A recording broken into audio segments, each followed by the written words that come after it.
This is the Main Event Marks Dark Side of Wrestling History.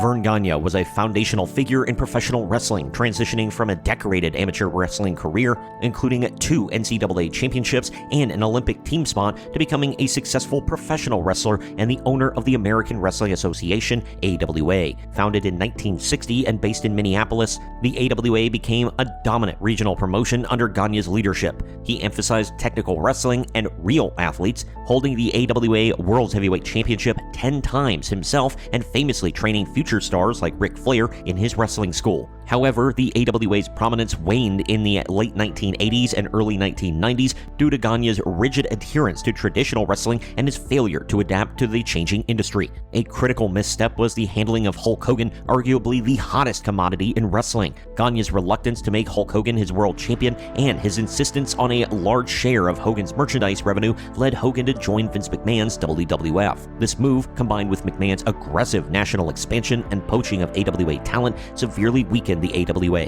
Gagne's old-school approach couldn't compete with the WWF's sports entertainment spectacle, leading to declining ratings and ultimately the AWA's closure in 1991 and Gagne's eventual bankruptcy. In his later years, Verne Gagne faced personal challenges, most notably a battle with Alzheimer's disease. This debilitating condition led to a tragic incident in 2009, where he was involved in an altercation with another resident at an adult care facility, resulting in the other man's death. Gagne was not charged due to his dementia. He passed away in 2015 at the age of 89, leaving behind a complex legacy of a wrestling pioneer whose unwavering principles ultimately contributed to the decline of his empire, but whose contributions to legitimate wrestling and talent development remain significant.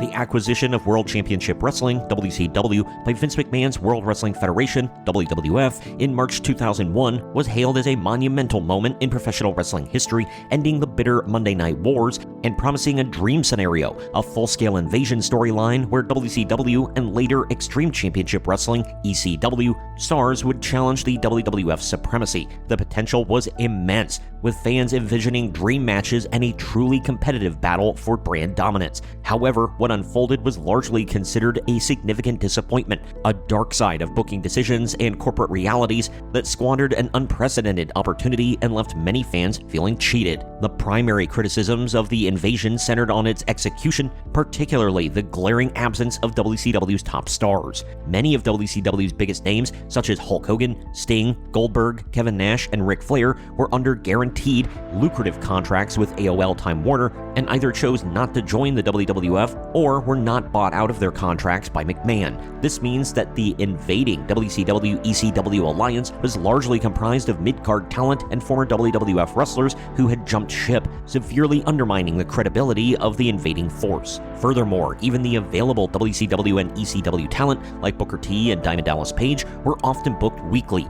and made them look inferior to their WWF counterparts. They rarely secured clean victories, and their characters were frequently diminished, creating an imbalance that made the invasion feel less like a legitimate threat and more like a prolonged burial of the competition. Adding to these issues was the storyline's rapid descent into a familiar McMahon family feud. What began as an interpromotional war quickly devolved into Vince McMahon battling his son Shane, who represented WCW, and daughter Stephanie, representing ECW. This repetitive narrative, a staple of WWF programming for years, overshadowed the unique appeal of seeing rival promotions clash. The focus on the McMahons meant less screen time and diminished importance for the WCW and ECW wrestlers themselves, further frustrating fans who craved fresh matchups and legitimate competition. Ultimately, the entire invasion storyline felt rushed, culminating prematurely at Survivor Series 2001, where the WWF definitively triumphed. This quick resolution, coupled with the aforementioned booking flaws and the absence of key WCW figures, led to the storyline being widely panned as a colossal missed opportunity,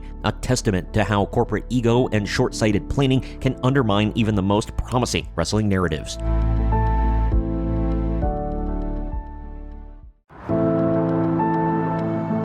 When the New World Order NWO arrived in WWE in early 2002, the anticipation was palpable. The iconic faction, responsible for revolutionizing professional wrestling and nearly bankrupting WCW, was finally under Vince McMahon's banner. Fans envisioned a chaotic, game-changing force that would reignite the Monday Night Wars spirit and lead to dream matches. However, what unfolded was largely a disappointing and often criticized chapter, a dark side that failed to capture the magic of their WCW run and ultimately squandered immense potential due to questionable booking and unforeseen circumstances. One of the most significant criticisms of the NWO's WWE tenure was the immediate delusion of their rebellious mystique. In WCW, the NWO felt like an organic, anti-establishment force, truly invading and disrupting the status quo. In WWE, however, Vince McMahon himself introduced them as his personal poison to destroy his own creation, instantly stripping them of their independent renegade aura. They became just another faction under McMahon's control rather than a genuine outside threat. Furthermore, the booking of their original members often undermined their credibility. Hulk Hogan, the group's charismatic leader, quickly turned babyface due to overwhelming fan nostalgia at WrestleMania X8, derailing the heel dynamic. Scott Hall battled personal issues that led to his eventual release,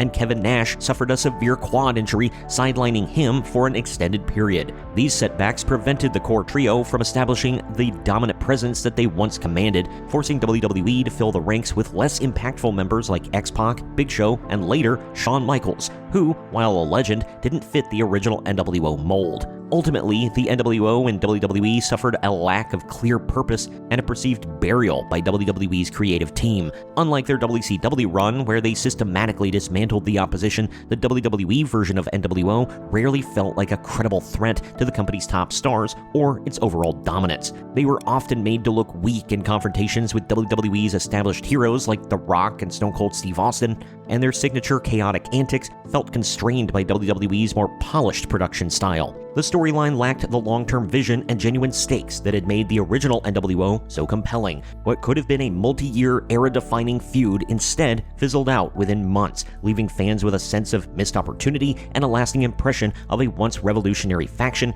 reduced to a shadow of its former glory.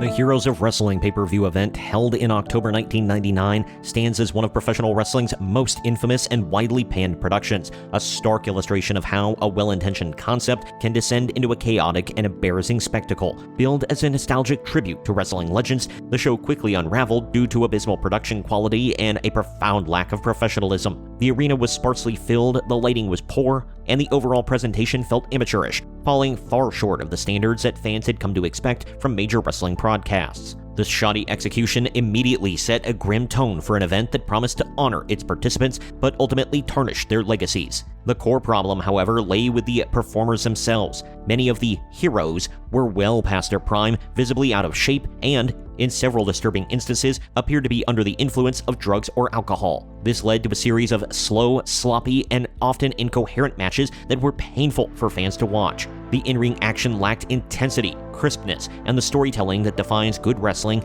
turning what should have been a celebration of past glories into a cringeworthy display of washed-up talent. The overall impression was one of disrespect for the audience and for the very legends the event claimed to honor. The nadir of Heroes of Wrestling event, and arguably its darkest moment, was the infamous performance of Jake the Snake Roberts. Scheduled to face Jim the Anvil Neidhart, Roberts arrived in a visibly inebriated state, rambling incoherently, exposing himself, and attempting to use his snake in a highly unprofessional and disturbing manner. This shocking display was not only deeply uncomfortable for viewers, but also epitomized the show's entire catastrophic failure and lack of control. The incident became a widely circulated example of a wrestling event that goes horribly wrong, cementing Heroes of Wrestling as a cautionary tale and a dark stain on the careers of all involved.